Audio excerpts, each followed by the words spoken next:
Hello everyone, कैसे हैं आप सभी। उम्मीद करता हूँ आप सभी अच्छे होंगे और आप लोग अपनी फैमिली का, अपनी हेल्थ का और अपनी स्टडी का बहुत ही अच्छे से ख्याल रख रहे होंगे। तो भैया ये देखो, रोशन भैया बहुत दिनों बाद 12th क्लास की वीडियो लेकर आ रहे हैं और आपको पता है कि भाई वैसे तो पूरा सिलेबस मैंने करवा दिया है, चैप्टर्स की वीडियो अपलोड हो चुकी है, इंपॉर्टेंट क्वेश्चन भी लगभग करवा ही रहा हूँ। ठीक है, बॉक्स कुछ चैप्टर के बॉक्स भी करवाने हैं क्योंकि आपको पता है कि भाई बॉक्स में भी बहुत सारी जानकारी दी जाती है और जब मैं एनसीईआरटी का जब टॉपिक कराता हूं तो उसमें हम बॉक्स के टॉपिक को नहीं करते हैं, बॉक्स की अलग से वीडियो बनाता हूं, तो बॉक्स भी आप लोगों का करवा दूंगा। ठीक है, लेकिन चैप्टर तो भाई हो चुका है और ज़्यादातर जो क्वेश्चन है लगभग समझ लो कि 99% जो है ना वो चैप्टर की जो मेन लाइन होते हैं ना वहाँ से क्वेश्चन बनता है। बॉक्स से सिर्फ 1% क्वेश्चन हम मान सकते हैं, 1 या 2% जो कि बॉक्स में से क्वेश्चन पूछे जाते हैं। अब देखो, ये जो सैम्पल पेपर जो हम आज करने वाले हैं ये DOE द्वारा जारी किया गया है, डिजास्टर ऑफ एजुकेशन जो है ना, इसके द्वारा जारी किया गया है सैम्पल पेपर। ये CBSE बोर्ड का जो क्वेश्चन पेपर का जो पैटर्न है ना, CBSE बोर्ड का जो क्वेश्चन पेपर का जो पैटर्न है सेम उसी पैटर्न को फॉलो करता है भैया। ये सेम पैटर्न के अकॉर्डिंग ये क्वेश्चन ये सैम्पल पेपर तैयार किया गया है, लेकिन हल्का टफ है। जितना टफ CBSE का जो पेपर होता है ना क्वेश्चन पेपर, उससे ज़्यादा टफ है भाई ये सैम्पल पेपर, मैंने देख लिया है। और कुछ क्वेश्चन का आंसर तो भाई मेरे को भी मालूम नहीं था, MCQ ये 2 क्वेश्चन थे थोड़े टफ थे, तो मैंने गूगल किया है, रिसर्च किया, उसके बाद आप लोगों के लिए वीडियो बना रहा हूँ। तो पहली बात तो ये है कि आप लोगों को करना क्या होगा, पेपर के पैटर्न को समझना है ना, कि भाई क्या रहेगा हमारे बोर्ड एग्जाम का पेपर का पैटर्न, इस सैम्पल पेपर से हमें समझ में आने वाला है। तो देखिए 80 मार्क्स का एग्जाम होगा, आप लोगों को पता है ना, और 20 नंबर का आपका क्या है प्रैक्टिकल, यानी कि टोटल हो जाएगा 100। अब आपको पता है कि भाई मिड टर्म में प्री बोर्ड में जो नंबर है वो काउंट नहीं होने वाले, मेन जो नंबर काउंट होंगे वो CBSE बोर्ड में जो हम पेपर देंगे उसमें जितने मार्क्स आएंगे उसी के नंबर काउंट होने वाले हैं। समय कितना दिया जाएगा, 3 घंटे का, है ना, 3 घंटे का एग्जाम रहेगा। अब देखते हैं भैया, देखिए ये क्वेश्चन पेपर जो है वो कुल मिला के कितने खंडों में बटा हुआ है, 5 खंडों में। ठीक है, और टोटल क्वेश्चन की संख्या कितनी रहेगी, 34 क्वेश्चन रहेंगे। खंड का की बात करें 1 से लेकर 21 1 नंबर वाले क्वेश्चन है बहुविकल्पी, यानी कि MCQ रहेगा पहले खंड में। खंड खा की बात करें, खंड खा में 22 से लेकर 27 जो कि लघु उत्तरीय प्रश्न है, 3 अंक वाले हैं। ठीक है, और 60 से लेकर 80 वर्ड में आपको इसका आंसर करने का है। अब आगे अगले खंड की बात करते हैं, खंड नंबर C यानी कि ग, इसमें टोटल कितने हैं भाई, देखो 28 से लेके 30 सबसे इंपॉर्टेंट है भाई, सबसे ज़्यादा इंपॉर्टेंट खंड रहने वाला है, और ये है हमारा 8 मार्क्स वाले। 8 मार्क्स के क्वेश्चन जो है भाई, देखो वीडियो देखोगे ना, सैम्पल पेपर देखोगे, आपको आगे मैं बताऊंगा क्वेश्चन का आंसर कैसे कैसे करना है, किस तरीके से आंसर लिखेंगे, आपकी पूरी 8 में से 8 मिलेंगे, 1 नंबर भी नहीं कटेगा, है ना। तो वीडियो को लास्ट तक तो देखना पड़ेगा आप लोगों को। देखो कितने वर्ड्स में आंसर देने हैं, 300 से 350 वर्ड्स में आंसर करने होते हैं। लेंथी आंसर है, आप कम से कम 300 वर्ड्स तक तो जाए, कम से कम 2, मतलब 300 वर्ड का मतलब है 2 पेज तो कम से कम बनते हैं भाई आंसर में, है ना। अब बच्चे बहुत सारे हैं भाई, 1 पेज 8 पॉइंट है, मतलब 8 नंबर का है तो 8 पॉइंट ही लिखेंगे। गलत है भाई, ये तरीका तुम्हारा गलत है। सही तरीका क्या है, कैसे आप 8 नंबर के क्वेश्चन को करेंगे, वो आपको एंड में इस वीडियो की समझ में आएगा जब हम क्वेश्चन नंबर 28, 29 और 30 करेंगे। अब हम बात करते हैं खंड घ की। देखिए इसमें 31, 32 और 33 स्रोत आधारित क्वेश्चन है भैया। स्रोत आधारित तो भाई आसानी होते हैं, आपको मालूम है, 4 अंक वाले क्वेश्चन है, और स्रोत दिया जाएगा उसको पढ़ना है। ज़्यादातर आपको पता है कि भाई 3 क्वेश्चन होंगे, उसमें से 2 का आंसर तो भाई आपको उसी में मिल जाना है। एक आध क्वेश्चन होता है जिसका आंसर उसमें नहीं मिलता है, तो भी आप कर लेंगे। तो कोशिश करेंगे कि हम स्रोत आधारित क्वेश्चन भी कर ले। आखिर में क्वेश्चन नंबर 34 जो है वो मानचित्र पर आधारित रहने वाला है। ठीक है, तो मानचित्र आधारित क्वेश्चन है, मानचित्र आपको बता दूंगा, आसान है। ठीक है, मैप की अगर वीडियो की बात करें तो भाई मैप की वीडियो भी अलग से मैं बना चुका हूँ। अगर आप लोगों ने मैप की वीडियो को नहीं देखा है तो जरूर देखें, लिंक सारा आपको डिस्क्रिप्शन में मिल जाएगा। अब बाकी आगे वो ये कि भाई अगला जो मतलब लाइन लिखा हुआ है वो है प्रश्न पत्र में समग्र रूप से कोई विकल्प नहीं है, तथापि कुछ प्रश्नों में आंतरिक विकल्प प्रदान किए गए हैं। ऐसे प्रश्नों में केवल एक विकल्प का उत्तर देना है, मतलब कि कुछ क्वेश्चन ऐसे होंगे जिसमें आपको 2 क्वेश्चन दिए जाएंगे जिसमें से एक आपको करना है। इसके अतिरिक्त जहां आवश्यक है वहां प्रत्येक खंड और प्रश्न के साथ अलग अलग निर्देश दिए गए हैं, मतलब निर्देश अनुसार आपको सारी चीज़ें बताई गई है, तो उसी को आप फॉलो करके आप क्वेश्चन का आंसर करेंगे। ठीक है, तो ये आपका हो गया दिशा निर्देश जो कि आप एग्जाम करते समय फॉलो करेंगे। अब हम बात करते हैं सीधा भाई क्वेश्चन को देखना स्टार्ट करते हैं, क्या क्वेश्चन दे रखे, किस टाइप के क्वेश्चन है। देखिए पहला क्वेश्चन आ गया है, बनावली किस राज्य में स्थित है। तो बनावली आपको पता है भाई हरियाणा राज्य में है। ठीक है, हरियाणा में स्थित है बनावली, हड़प्पा केंद्र था ये। आगे बढ़ते हैं क्वेश्चन नंबर 2, लोथल किस नदी के किनारे स्थित है? भाई पूरे एनसीईआरटी में कहीं नहीं बता रखा यार, ठीक है। लोथल किस नदी के किनारे स्थित है? गूगल कर लेना, भोगवा, भोगवा, इस नदी के किनारे लोथल स्थित है, ठीक है। उसके बाद अगला क्वेश्चन है क्वेश्चन नंबर 3, अमोह शासक निम्न में से किस क्षेत्र से संबंधित थे? तो भाई जो अमोह है इनका संबंध किस क्षेत्र से था? अगर आप इसके बारे में पढ़ेंगे, आई थिंक चैप्टर नंबर 8 में इनके बारे में बता रखा है। तो इनका जो संबंध था वो कहाँ से था? असम से, असम के थे अमोह शासक, ठीक है। क्वेश्चन नंबर 3 हो गया। क्वेश्चन नंबर 4 है, मुगल साम्राज्य के दौरान निम्नलिखित धातु के सिक्के में से कौन सा अधिक प्रचलित था? तो भैया मुगल काल में तो हम तो भाई चांदी का भाव, चांदी का भाव, चांदी का भाव टॉपिक आप लोगों ने पढ़ा होगा। तो वहाँ पे ये समझ में आता है कि वहाँ पे मुगल काल के ज़्यादातर, वैसे सोने के सिक्के भी है, सोने और चांदी के सिक्के मुगल काल में बनाए जाते थे, लेकिन मेरे अकॉर्डिंग भाई चांदी के सिक्के ज़्यादा है, ठीक है। टॉपिक चांदी का भाव है, उसके अकॉर्डिंग मेरे को ऐसा लगता है कि चांदी के सिक्के ज़्यादा रहे होंगे। अगर आपको सोना लगता है तो भाई आप ऑप्शन में बता सकते हैं, कमेंट में बता सकते हैं फाइनल आंसर कहीं से आप ढूंढ के, पक्का अगर लगे एग्जैक्ट सोना है तो आप बताएं कमेंट में ज़रूर। मेरे अकॉर्डिंग चांदी सही है, ठीक है। आगे बढ़ते हैं। अगला क्वेश्चन है, निम्नलिखित में से किसने बंगाल में स्थायी बंदोबस्त लागू की? आपको पता है स्थायी बंदोबस्त जो है बंगाल में लागू की गई थी 1793 में। कब लागू की गई? 1793 में। अब आपको ये बताना है कि किसके द्वारा लागू की गई थी, है ना। किसने स्थायी बंदोबस्त का मॉडल तैयार किया और किसके द्वारा लागू की गई थी? उस समय गवर्नर जनरल कौन था बंगाल का? तो लॉर्ड कर्नवालिस। ऑप्शन ए क्या दे रखा है हमारा? Lord Cornwallis. इसके समय में क्या किया गया था?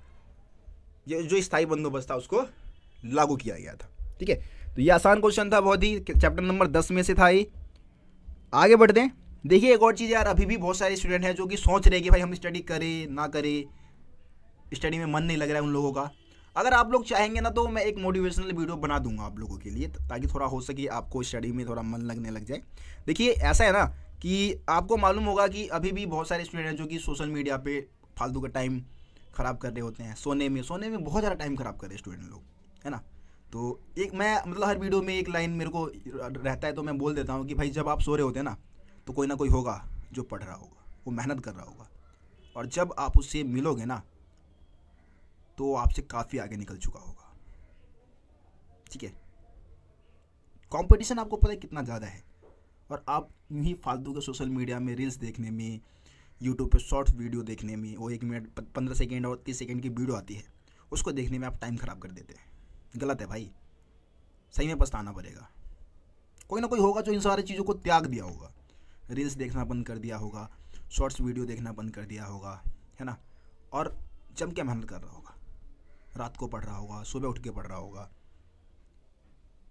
जब टाइम मिल रहा होगा तब पढ़ता होगा वो, और वो आपसे आगे निकल जाएगा। क्योंकि आप स्टूडेंट लाइफ में, मेरे को ऐसा लगता है कि स्टडी सबसे ज़्यादा महत्वपूर्ण होना चाहिए, सीखने की चाहत होनी चाहिए हर एक स्टूडेंट को, है ना। हम इंसान हैं यार, इंसानों की चाहत होनी चाहिए सीखने की, जानवर नहीं है। जानवर आते हैं, खाते पीते हैं, हकते हैं और मर जाते हैं, ठीक है। उनकी कुछ शारीरिक ज़रूरतें होती है, उसको पूरा करते हैं, अपनी प्रजाति को आगे बढ़ाते हैं और उसके बाद मर जाते हैं। लेकिन हम इंसान हैं, हम कुछ नया करने के लिए पैदा हुए हैं, कुछ सीखने के लिए, कुछ बनाने के लिए पैदा हुए हैं, ठीक है। तो आप फालतू का टाइम ख़राब ना करें, स्टडी करें। वैसे आपको अगर कोई मोटिवेशनल वीडियो चाहिए तो आप मेरे को कमेंट में ज़रूर बताएं, मैं बनाने की कोशिश करूंगा, टाइम अगर मेरे को मिलेगा तो, ठीक है। चलिए अगला क्वेश्चन देखते हैं। क्वेश्चन नंबर है 6। क्वेश्चन नंबर 6 क्या दिया गया है?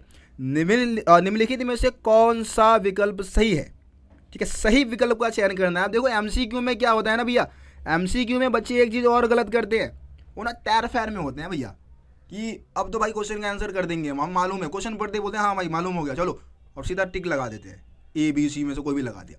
अबे पहले ध्यान से क्वेश्चन को पढ़ो, क्वेश्चन क्या पूछा है, निम्न में से कौन सा सही विकल्प है, सही विकल्प का चयन करना है, ठीक है।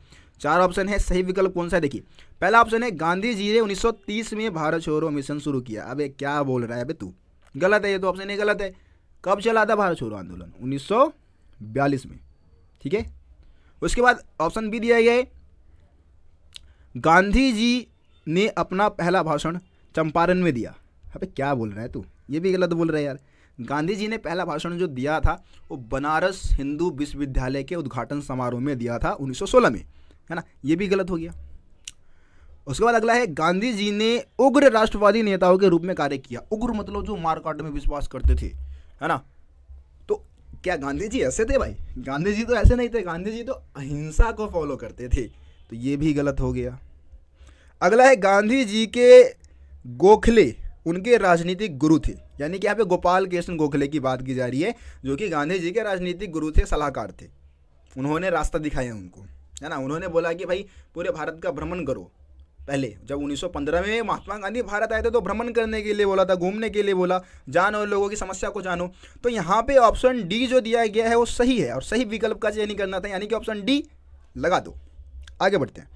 अगला क्वेश्चन है, निम्नलिखित युग्मों में से ज्ञात कीजिए कि कौन सा सुमेलित नहीं है।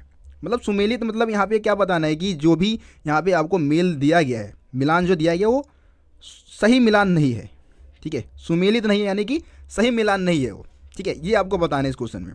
तो पहला है लॉर्ड वेलेस्ली। लॉर्ड वेलेस्ली ने क्या बनाया था भाई? सहायक संधि बनाया था, यानी कि सहायक गठबंधन बनाया था 1798 में, ठीक है। डेट भी याद रखना भैया। तो ये तो भाई बिल्कुल सही है। उसके बाद है लॉर्ड डलहौजी और डॉक्ट्रिन ऑफ लैप्स। लैप्स यानी कि होता है हड़प की नीति, हड़पने की नीति, नए नए क्षेत्रों को हड़पने की नीति अपनाई थी, तो ये भी बिल्कुल सही है। लॉर्ड डलहौजी ने ही अवध का अधिग्रहण भी किया था, आपको मालूम है। उसके बाद है लॉर्ड हेनरी हॉर्डिंग, है ना। एनफील्ड राइफल का परिचय, तो भाई ये भी सही है। एनफील्ड राइफल का जो परिचय किया था इन्होंने किया था। उसके बाद अगला है लॉर्ड कैनिंग, धार्मिक विकलांगता अधिनियम। तो भैया ये धार्मिक विकलांगता अधिनियम जो है ना, मैं बता देता हूँ क्या है ये।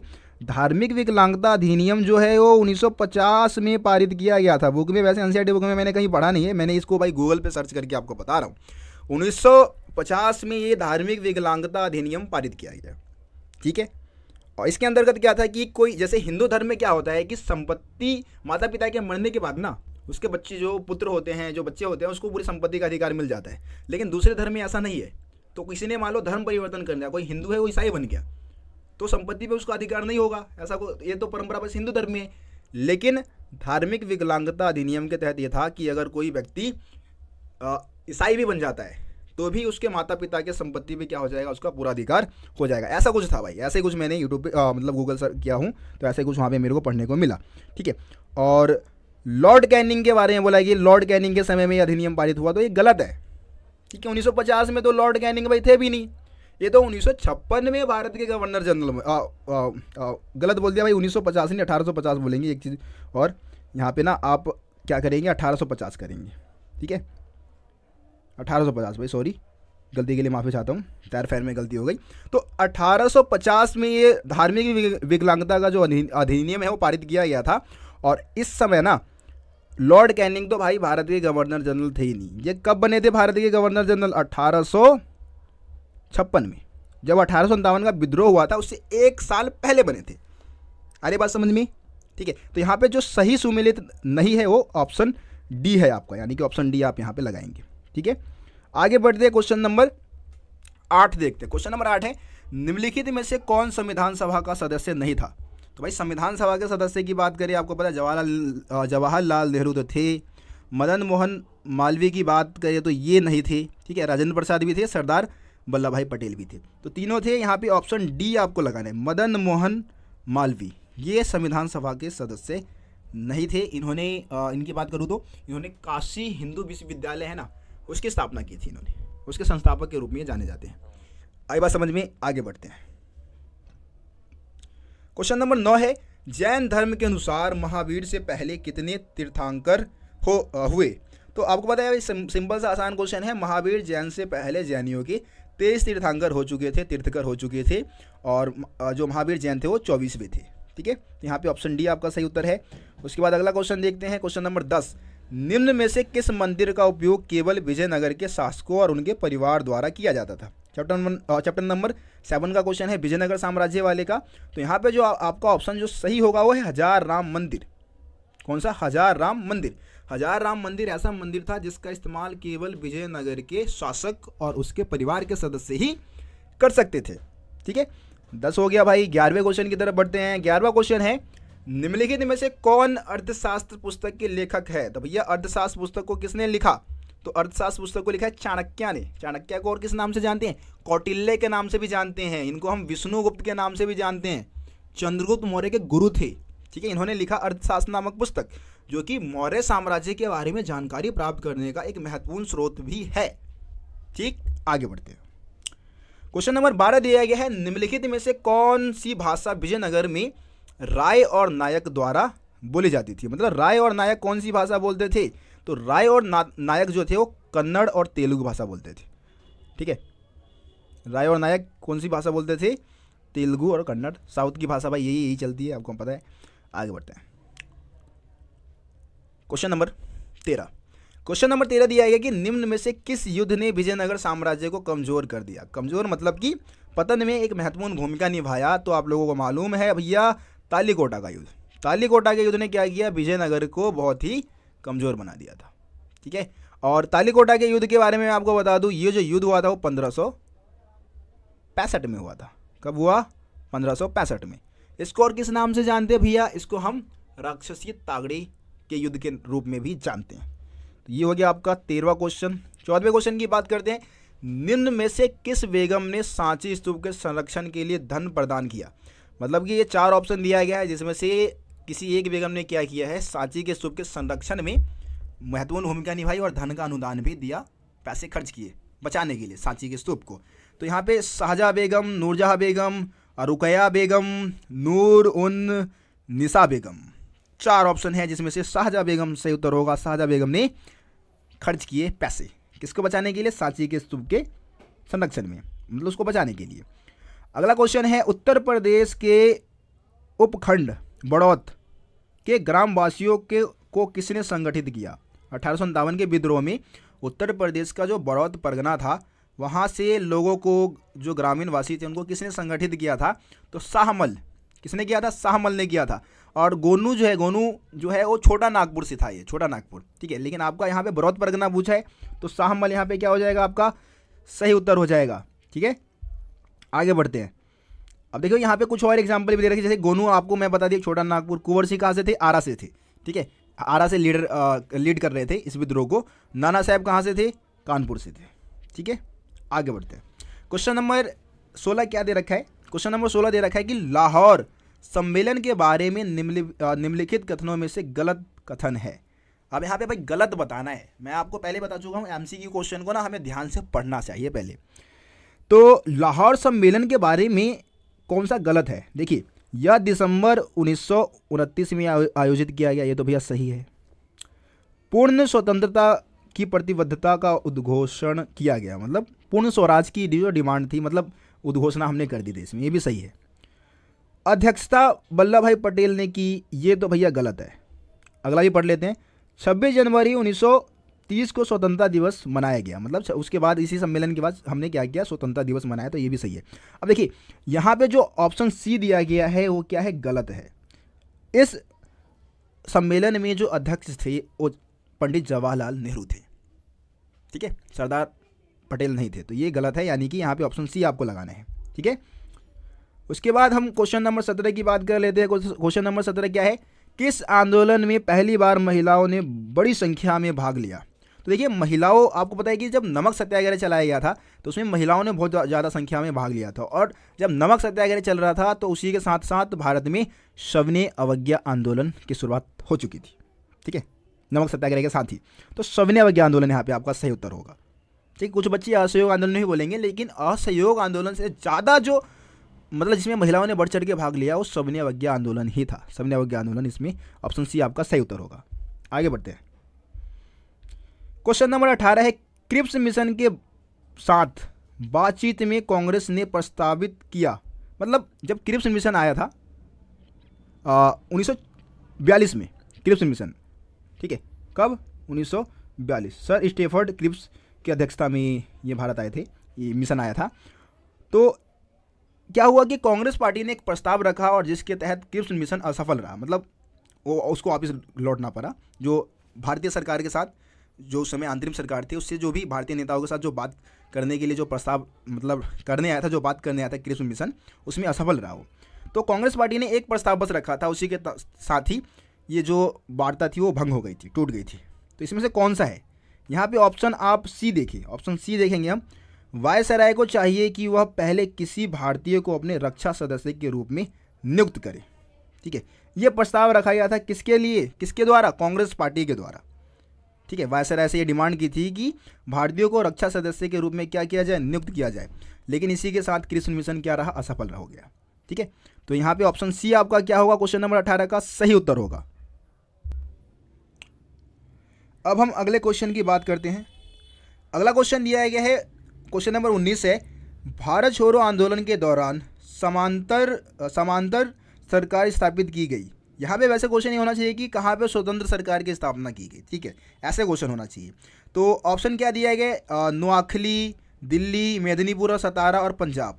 तो इनमें से कौन सा ऑप्शन सही है भैया, यहाँ पे जो हमारा ऑप्शन सी दे रखा है मेदिनीपुर और सतारा। मेदिनीपुर है बंगाल में, ठीक है, और सतारा है महाराष्ट्र में। ये दो जगह ऐसे थे जहाँ पे स्वतंत्र सरकार की स्थापना भारत छोड़ो आंदोलन के माध्यम से की गई थी। क्वेश्चन नंबर 20 देखते हैं। क्वेश्चन नंबर 20 है, जो विद्रोह को दबाने के बाद अंग्रेजों ने दिल्ली पर कब्जा स्थापित किया। यानी कि 1857 के विद्रोह को जब उन्होंने दबाया, आपको पता है दिल्ली पर दो तरफा हमला किया गया था। एक हमला बंगाल की तरफ से, कलकत्ता की तरफ से था, और दूसरा पंजाब की तरफ से। तो दिल्ली पर कब्जा कब स्थापित किया, ऑप्शन क्या दे रखा है, जून 1857, ठीक है, अगस्त 1857, सितंबर 1857 या फिर अक्टूबर 1857। तो देखिए यहाँ पे आपका जो सही उत्तर होगा वो है सितंबर 1857 में क्या कर लिया, यहाँ पे अपना उन्होंने कब्जा स्थापित कर लिया, नियंत्रण स्थापित कर लिया। और ये जो शुरुआत है दिल्ली पर जो कब्जा करने की दोबारा से शुरुआत हुई थी ना, वो जून 1857 में हुई थी। अब ये स्टोरी क्या है कि भाई दिल्ली पे क्या हुआ, आपको पता है कि जब 1857 के विद्रोह की शुरुआत हुई थी 10 मई को, तो अगले ही दिन 11 मई को विद्रोही कहाँ गए, दिल्ली। और दिल्ली से तो भाई अंग्रेज़ों को रफू चक्का कर दिया था, भगा दिया था, वहाँ पे कब्जा हो गया था विद्रोहियों का। तो फिर से अंग्रेज़ों ने कब्जा करने के लिए कोशिश की, और जून में ये प्रक्रिया शुरू किया था, और सितंबर में जाके उन्होंने क्या कर लिया, दिल्ली को अपने नियंत्रण में ले लिया था। अगला क्वेश्चन देखते हैं। अगला क्वेश्चन है, किस क्षेत्र को बंगाल सेना की नर्सरी कहा जाता है। मतलब बंगाल सेना की नर्सरी, यानी कि कहीं ना कहीं बंगाल सेना में जो भर्ती होती है वो किस क्षेत्र से होती थी, कहने का मतलब यहाँ पे ये है। तो ज़्यादातर बंगाल सेना में जो भर्ती होती थी वो अवध के सैनिक थे, अवध से ज़्यादातर सिपाही आते थे, ठीक है, और ज़्यादातर ब्राह्मण थे और मुसलमान थे। तो यहाँ पे ऑप्शन ये आपका क्या है, सही उत्तर है। तो ये कुल मिला के भाई MCQ थे, 21 MCQ क्वेश्चन रहेंगे, ठीक है, जो कि आपके एग्जाम में आएंगे। अब हम खंड ख में चलते हैं। सेक्शन बी है, जो कि 3 मार्क्स के क्वेश्चन होने वाले हैं। ज़्यादा लेंदी नहीं, कम से कम 80 से 100 वर्ड में आपको आंसर करने होते हैं। अब देखो, जो भी लॉन्ग क्वेश्चन आते हैं जो कि 3 मार्क्स 8 मार्क्स के क्वेश्चन है, थोड़ा सा लेंदी आंसर लिखना होता है। ऐसा नहीं है कि अगर 3 नंबर का है तो हम 3 ही पॉइंट लिखें, हम एक्स्ट्रा पॉइंट लिख सकते हैं, हम 4 लिख सकते हैं, हम 5 लिख सकते हैं। ज़्यादा पॉइंट लिखे कि भाई अगर 3 पॉइंट लिखा है, 3 में से मान लो एक गलत हो गया तो नंबर तो काट लेगा टीचर, लेकिन 4 लिख रखा है और एक गलत हो गया तो 3 तो सही है ना भाई, तो नंबर तो पूरे मिल जाएंगे हमारे को। तो ये चीज़, ये गलती आप ना करें भाई एग्जाम के दौरान। देखिए क्वेश्चन नंबर 22 है, हड़प्पा सभ्यता की सबसे अनूठी विशेषता नियोजित शहरी केंद्र का विकास था, समझाइए। तो भैया देखो, हड़प्पा सभ्यता की सबसे अनूठी विशेषता ये थी कि वो क्या करते थे, शहरों का निर्माण बिल्कुल नियोजित तरीके से करते थे। इसमें आप बता सकते हैं बस्तियों का विभाजन जो था वो 2 भागों में था, है ना। एक जो था वो बहुत ही छोटा था लेकिन ऊंचाई पे बनाया जाता था, जिसको हम दुर्ग बोलते थे। दूसरा जो था वो नीचे बनाया जाता था लेकिन बहुत ही दूर तक फैला होता था, जिसको हम निचला शहर बोलते थे, है ना। इसके अलावा घरों को बनाने से पहले चबूतरा बनवाते थे, समान आकार के ईंटों का इस्तेमाल करते थे, नियोजित जल निकासी प्रणाली को अपनाया था, जिसके अंतर्गत क्या करते थे, नालियों का निर्माण ग्रिड पद्धति में करवाते थे, है ना, जो कि एक दूसरे को क्या करता था, समकोण पे काटता था, 90 डिग्री के कोण पे काटते हुए निकलता था। और पहले गलियों के साथ नालियों का निर्माण होता था, उसके आसपास फिर भवन बनाए जाते थे। बहुत सारे पॉइंट्स भाई है, बहुत सारी, ठीक है। इंपॉर्टेंट क्वेश्चन आंसर में भी ये क्वेश्चन मैंने ऐड कर रखा है, वहाँ से भी हो जाएगा आपका। अगला क्वेश्चन है क्वेश्चन नंबर 23, मौर्य कालीन इतिहास के 3 प्रमुख स्रोत लिखिए। मतलब क्या है इसमें, क्या बताना है आपको, 3 स्रोत बताने हैं मौर्य काल के बारे में जानकारी प्राप्त करने के, ठीक है। कोई भी 3 स्रोत, तो बहुत सारे स्रोत हैं इसमें। हेडिंग के तहत आप आंसर बताएंगे तो ज़्यादा बढ़िया रहेगा।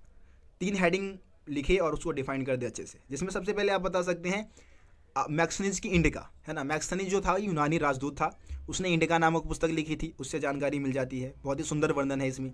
कौटिल्य ने अर्थशास्त्र नामक पुस्तक लिखी थी, ऊपर हम पढ़े हैं इसके बारे में अब इसी सैम्पल पेपर में, उससे जानकारी मिलती है ना। इसके अलावा जैन और बौद्ध धर्म के ग्रंथ है, अशोक के अभिलेख है, मौर्यकालीन मूर्तिकला है। इन सभी स्रोतों से हमें मौर्य काल के बारे में जानकारी मिलती है, मौर्य साम्राज्य के इतिहास की रचना हम कर सकते हैं।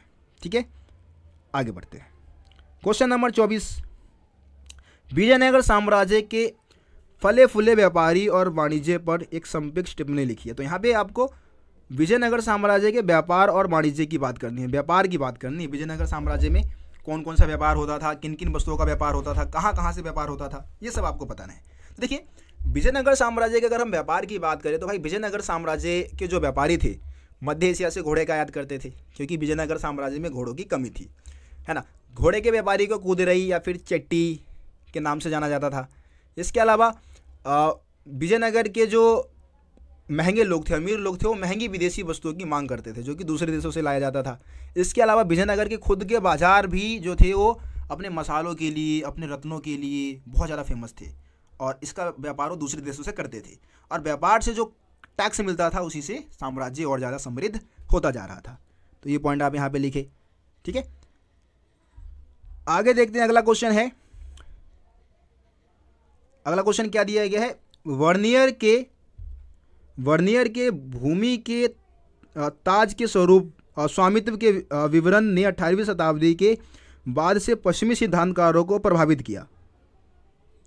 यहाँ पे क्या बताना है, भू स्वामित्व, निजी भू स्वामित्व की यहाँ पे बात की जा रही है, और सार्वजनिक भू स्वामित्व आपको पता है। तो यहाँ पे पूरा ये वर्ड जो है गलत लिख दिया है, भूमि के राजकीय स्वामित्व होगा।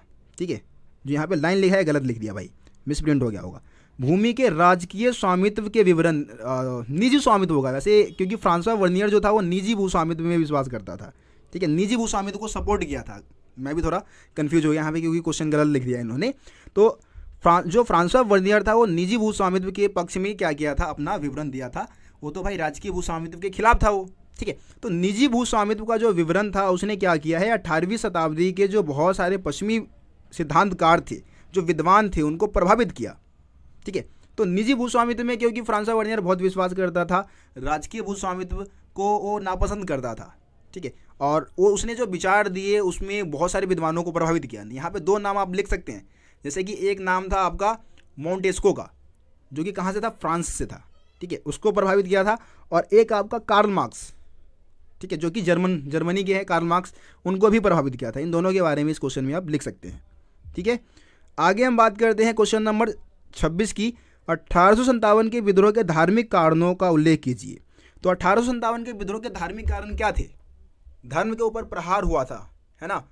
जैसे कि कारतूस वाली घटना भी एक धार्मिक कारण में ही आप बताएंगे कि एनफील्ड राइफल का यूज़ किया जाता था, उसमें जो कारतूस का इस्तेमाल होता था, उस कारतूस के ऊपर गाय और सूअर की चर्बी का लेप लगा हुआ था, है ना। इसके अलावा आटे वाली घटना भी थी कि भाई आटे में गाय और सूअर की हड्डी का चूरा बना के मिला के मार्केट में बेच रहे हैं। इसके अलावा आपको पता है ईसाई धर्म का प्रचार कर रहे थे जो अंग्रेज थे, है ना, वो ईसाई धर्म का प्रचार कर रहे थे, ज़बरदस्ती भारतीय लोगों को ईसाई बना रहे थे। तो ये ऐसे कारण थे, धार्मिक कारण थे, जिससे कि 1857 का विद्रोह हुआ था। उसके बाद अगला क्वेश्चन देखते हैं। यहाँ पे इसी में अथवा में एक और क्वेश्चन दे दिया कि भाई 1857 में सिपाही विद्रोह के क्या कारण थे, मतलब कि 1857 के विद्रोह में सिपाहियों ने क्यों विद्रोह किया था। जो 1857 का विद्रोह हुआ, वो सिपाही जो थे उन्होंने क्यों विद्रोह किया था। तो इसके पीछे बहुत सारे रीजन थे। एक तो कारतूस वाली एक मेन कारण तो बताएंगे ही बताएंगे, वो तो भाई आएगा इसमें। इसके अलावा आपको पता है कि भारतीय सिपाहियों के साथ भेदभाव होता था, इनको सही से छुट्टी समय पर छुट्टी नहीं मिलती थी, अच्छा वेतन नहीं मिलता था, है ना, भेदभाव होता था। जो ब्रिटिश मूल के सिपाही थे छोटी मोटी गलतियों पे इनके साथ मारपीट करते थे, गाली गलौज तो आम बात थी। इन सभी कारणों से सिपाहियों ने क्या किया, विद्रोह किया था। तो ये हो गया आपका क्वेश्चन नंबर 26। अब हम बात करते हैं क्वेश्चन नंबर 27 के बारे में। तो क्वेश्चन नंबर 27 है कि दामिन ई कोह क्या था, ये कैसे अस्तित्व में आया। तो दामिन ई कोह की परिभाषा आपको देनी है। दामिन ई कोह जो है वो संथालों की भूमि है, सिंपल सी बात, संथालों की भूमि। आपको पता है कि बंगाल में जो पहाड़िया इलाका था वहाँ पे पहाड़ी लोग रहते थे और दूसरे संथाल लोगों को बाद में वहाँ पे बसाया गया था, है ना। तो दामिन ई कोह को अस्तित्व में लाने में सबसे ज़्यादा योगदान जमींदारों का था और अंग्रेज़ों का था। अंग्रेज़ों ने क्या किया, पहाड़िया लोगों को, जो पहाड़ी लोग थे उनको राजमहल के पहाड़ी वाले क्षेत्र से भगाने के लिए संथालों का इस्तेमाल किया। 1832 में राजमहल की पहाड़ी का जो निचला इलाका था, 1832 में राजमहल पहाड़ी का जो निचला इलाका था वहाँ पे संथालों को बसाना शुरू कर दिया और इसका सीमा तय कर दिया और संथालों की भूमि घोषित कर दी कि भाई नीचे वाला इलाका किसका होगा, संथालों का होगा। इस तरीके से दामिनी को अस्तित्व में आया। ठीक है, बस यही सारी चीज़ें आपको इसमें बतानी थी। देखो यार, सैम्पल पेपर भाई बहुत लेंदी होता है, काफ़ी समय से लगभग आधे घंटे से ऊपर नॉन स्टॉप बोला जा रहा हूँ मैं, बिना रुके बिना थके। तो आप लोगों का भी एक फ़र्ज़ बनता है कि भाई रोशन भैया के लिए तुम लोग कुछ करो। अभी भी बहुत सारे स्टूडेंट ऐसे हैं जो कि चैनल को बिना सब्सक्राइब करे हुए वीडियो देख रहे हैं। यार ऐसे मत करो, चैनल पे आए हो, मेहनत लगती है भाई वीडियो बनाने में। तो आप लोगों से मैं कुछ ज़्यादा तो चाहता नहीं हूँ, आप लोगों से बस यही चाहता हूँ कि चैनल को सब्सक्राइब कर लो, बेल आइकन को प्रेस कर लो, ताकि जो भी वीडियो मेरे चैनल पे आए वो आप तक पहुँच सके। इसके अलावा वीडियो को लाइक कर दो, अपने दोस्तों को शेयर कर दो। कई स्टूडेंट ऐसे होते हैं बस अपने बारे में सोचते हैं कि भैया इतना बढ़िया कंटेंट मिल रहा है रोशन सर स्टडी पॉइंट पे, सिर्फ हम देखें और किसी को ना बताए, अपने क्लास में किसी को ना बताए, अपने फ्रेंड सर्कल में किसी को ना बताओ, सिर्फ मैं पढ़ लूँ और आगे बढ़ जाऊँ। यार गलत है भाई, ऐसे करोगे तो यार वीडियो बनाने में भी मज़ा नहीं आएगा। ठीक है, मेरे को बहुत मेहनत लगती है भाई वीडियो बनाने में, अपना इतना टाइम ख़राब करता हूँ वीडियो बनाने के चक्कर में, और फ़ायदे में कुछ नहीं मिलेगा तो मैं क्यों बनाऊँगा वीडियो। तो यार थोड़ा सा सपोर्ट करो, चैनल को सब्सक्राइब करो, वीडियोज़ को शेयर ज़रूर किया करो। ठीक है, थक चुका हूँ यार बोल बोल के, लेकिन फिर भी कोई नहीं, अभी आप लोगों का एग्ज़ाम है, अभी 2 महीने मेरे को, समझ रहे हो ना, जम के मेहनत करनी है आप लोगों के साथ, और आप लोगों का रिजल्ट जो है वो चमका के लाना है, बिल्कुल चमका देना है, समझ रहे हो, गली मोहल्ले में चर्चे करवा देना है तुम्हारे, इतनी मेहनत करनी है तुम्हारे साथ। देखो अगला क्वेश्चन दिया गया है क्वेश्चन नंबर 27। क्वेश्चन नंबर 27 है, यात्रियों का दृष्टिकोण किस प्रकार इतिहास निर्माण में सहायता करता है। तो यात्रियों का जो दृष्टिकोण होता है, नज़रिया होता है, इतिहास निर्माण में भाई बहुत ज़्यादा सहायता करती है ना। जैसे कि आपको पता है कि हमारे देश में जो हमने 5वां चैप्टर पढ़ा, तो 3 यात्रियों की हमने बात की, अल बिरूनी, इब्न बतूता और फ्रांसवा वर्नियर। इन्होंने समाज का बड़ा ही सुंदर वर्णन किया, इन्होंने भारतीय इतिहास का बड़ा ही सुंदर वर्णन किया। किसी ने जाति व्यवस्था के बारे में बताया, किसी ने संचार व्यवस्था के बारे में बताया, तो किसी ने हमारे समाज में जो कमियां थी जैसे कि सती प्रथा का वर्णन किया फ्रांसवा वर्नियर ने, निजी भूस्वामित्व को के बारे में और राजकीय भूस्वामित्व के बारे में उसने बताया। तो ये सब क्या है, इतिहास के बारे में जानकारी तो दे रही है ना, किसी भी देश की सामाजिक प्रथा, जाति प्रथा है ना, राजनीतिक व्यवस्था कैसी थी, ये सब हम जान सकते हैं यात्रियों के दृष्टिकोण से।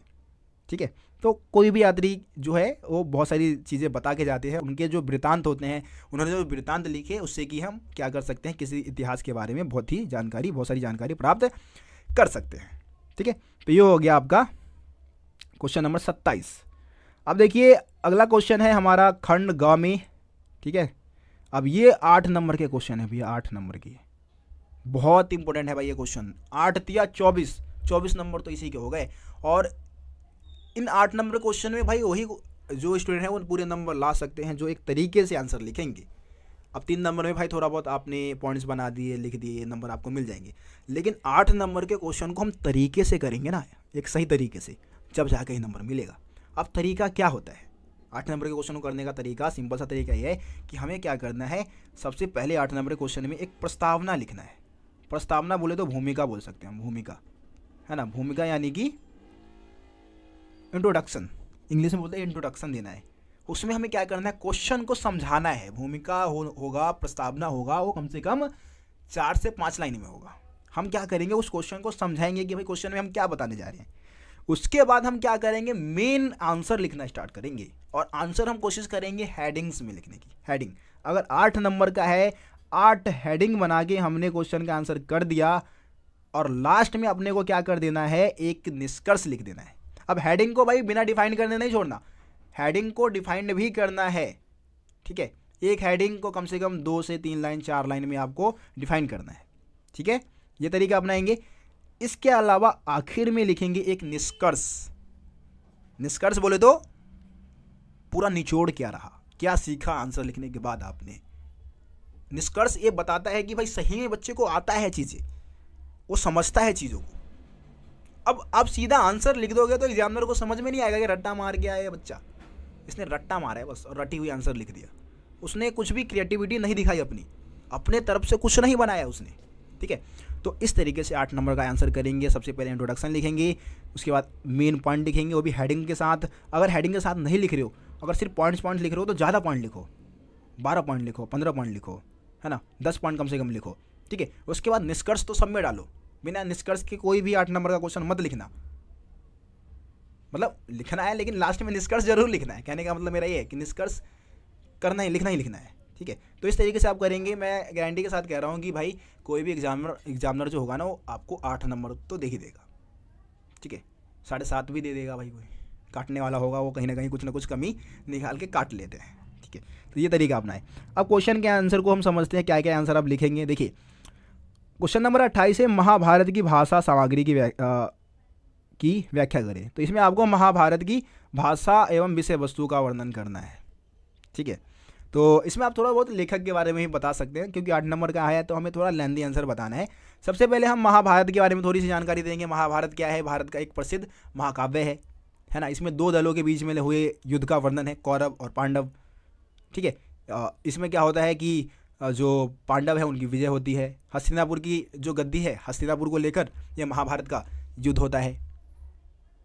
इस तरीके से आप स्टार्ट करेंगे। उसके बाद इसकी भाषा बता देंगे। महाभारत जो है अनेक भाषा में लिखी गई है, लेकिन इसकी जो मूल भाषा है वो संस्कृत है। इसकी सामग्री क्या है, विषय सामग्री क्या है? तो इसी विषय सामग्री को 2 भागों में बांटा गया है।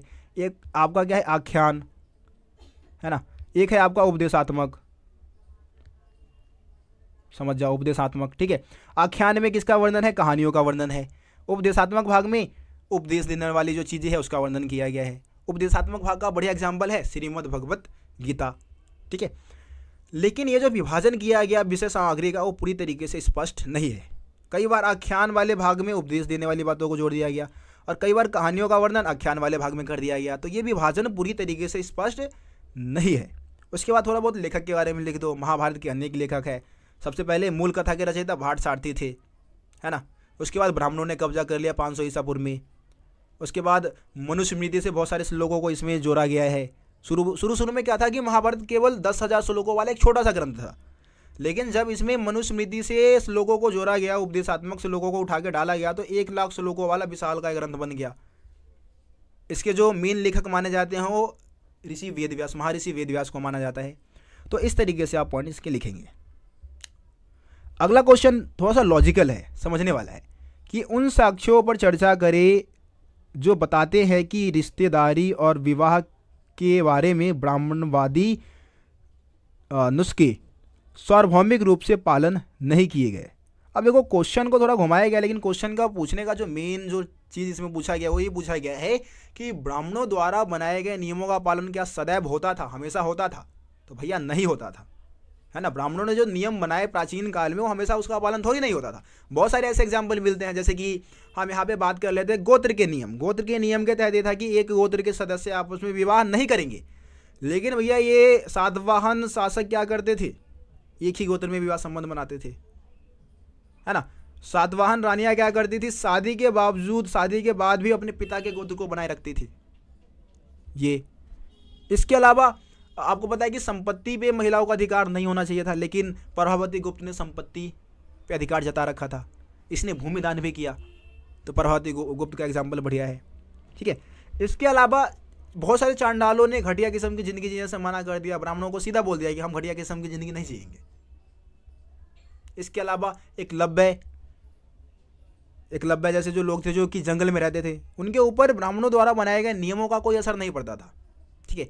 पितृवांशिकता व्यवस्था का हमेशा पालन नहीं होता था, क्योंकि मान लो किसी राजा का अपना सगा पुत्र नहीं है, तो उस समय पितृवांशिकता व्यवस्था का पालन कैसे हो सकता है? नहीं होता था। तो ये ऐसे एग्जाम्पल है जो कि ये दर्शाते हैं कि ब्राह्मणों द्वारा बनाए गए नियमों का पालन सदैव नहीं होता था, ठीक है। ये पॉइंट आप लिख दो। एक और पॉइंट बता सकते हो राजा वाला, कि भाई शास्त्रों में बताया गया था कि राजा हमेशा क्षत्रिय वर्ग से ही होंगे, लेकिन कुछ निम्न कुल के व्यक्ति भी राजा बने थे, जैसे कि मौर्य वंश की बात करते हैं। ब्राह्मण भी राजा हुए, जैसे सातवाहन और शुंग और कण्व। तो बहुत सारी चीज़ें हैं इसमें, बहुत सारे आंसर आप लिख सकते हो। आगे बढ़ते हैं। अब हम बात करने वाले हैं आईने अकबरी के बारे में। आईने अकबरी अगला क्वेश्चन है, क्वेश्चन नंबर 29। व्याख्या कीजिए कि आईने अकबरी आज भी अपने समय का एक असाधारण दस्तावेज क्यों बना हुआ है। मतलब आईने अकबरी एक असाधारण ग्रंथ क्यों है, इसके जैसा कोई ग्रंथ है ही नहीं। तो देखो आईने अकबरी के बारे में थोड़ा सा जानकारी दोगे आप। आईने अकबरी जो है अकबरनामा का तीसरा भाग है ना। अकबरनामा के 3 जिल्द है, उसमें से तीसरा जिल्द है। आईने अकबरी के लेखक कौन है? अबुल फजल। 1598 में इसको कंप्लीट कर लिया गया था अबुल फजल के द्वारा। इससे हमें मुगल काल के बारे में बहुत सारी जानकारी मिलती है जो कि दूसरे ग्रंथ से नहीं मिल सकती। इसमें मुगल काल के भूगोल के बारे में, वहाँ के शासकों के बारे में, वहाँ की सामाजिक प्रथा, जाति प्रथा, रीति रिवाज, नगरों के बारे में, किसानों के बारे में, जमींदारों के बारे में, भूस्वामित्व के बारे में, पता नहीं क्या कुछ इसमें वर्णन किया गया है, बहुत कुछ। तो इसीलिए इसको असाधारण दस्तावेज माना जाता है, इसके जैसा कोई है ही नहीं। देखो 17वीं सदी 16वीं सदी के बहुत सारे विद्वान जो थे वो क्या करते थे, ज़्यादातर राजनीतिक घटनाओं का वर्णन करते थे, युद्ध, मारकाट, इन सब चीज़ों का। लेकिन आईने अकबरी में अबुल फजल ने ग्रामीण समाज के बारे में बताया, किसानों के बारे में बताया, आम लोगों के भी बारे में लिखा, इसीलिए इसको अनोखा दस्तावेज माना जाता है।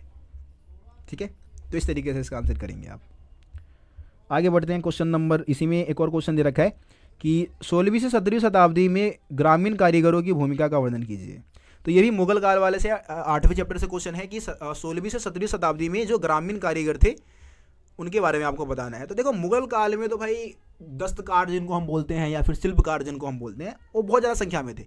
कई गाँव में तो भाई 25% से भी ज़्यादा आबादी इन्हीं की होती थी। ठीक है, और ये हर तरीके के काम करते थे, जो भी मतलब काम है, जैसे कि मिट्टी के बर्तन बनाना या फिर कढ़ाई करना, ठीक है, कपड़े बुनना, और जो भी जो शिल्पकार के जो भी हाथ से बनाने के जो काम थे वो सब इनके अंतर्गत आते थे। ये क्या करते थे, कुछ किसान भी मतलब यही काम किया करते थे। मान लो कि फसल बो रहे हैं, बीच में कोई खाली समय मिल गया तो उस समय वो भी इसी तरीके का काम किया करते थे। अब कई बार कुछ कारीगर क्या करते थे, जमींदारों को या अमीर लोगों को सेवा दिया, उसके बदले उनको रोज़ के कुछ भत्ते दे दिए, खाने पीने की कुछ चीज़ें दे दी गई, जिसको जजमानी प्रथा बोला जाता था। तो जजमानी प्रथा के बारे में भी आप लिख सकते हैं। थोड़ा बनाने वाला आंसर है भाई ये, ठीक है, थोड़ा सा इधर उधर से चीज़ें आपको लिख डालनी पड़ेगी, जब जाके इसका आंसर आपका कंप्लीट होगा 8 नंबर के लिहाज से। ठीक है, उसके बाद क्वेश्चन नंबर 30 देख लेते हैं। क्वेश्चन नंबर 30 है, उन स्रोतों की व्याख्या करें जिससे हम महात्मा गांधी के राजनीतिक जीवन और भारत के राष्ट्रीय आंदोलन के इतिहास का पुनर्निर्माण कर सकते हैं। क्वेश्चन क्या है, क्वेश्चन में पूछा गया है वो स्रोत बताइए जिससे कि महात्मा गांधी के बारे में हम जान सकते हैं।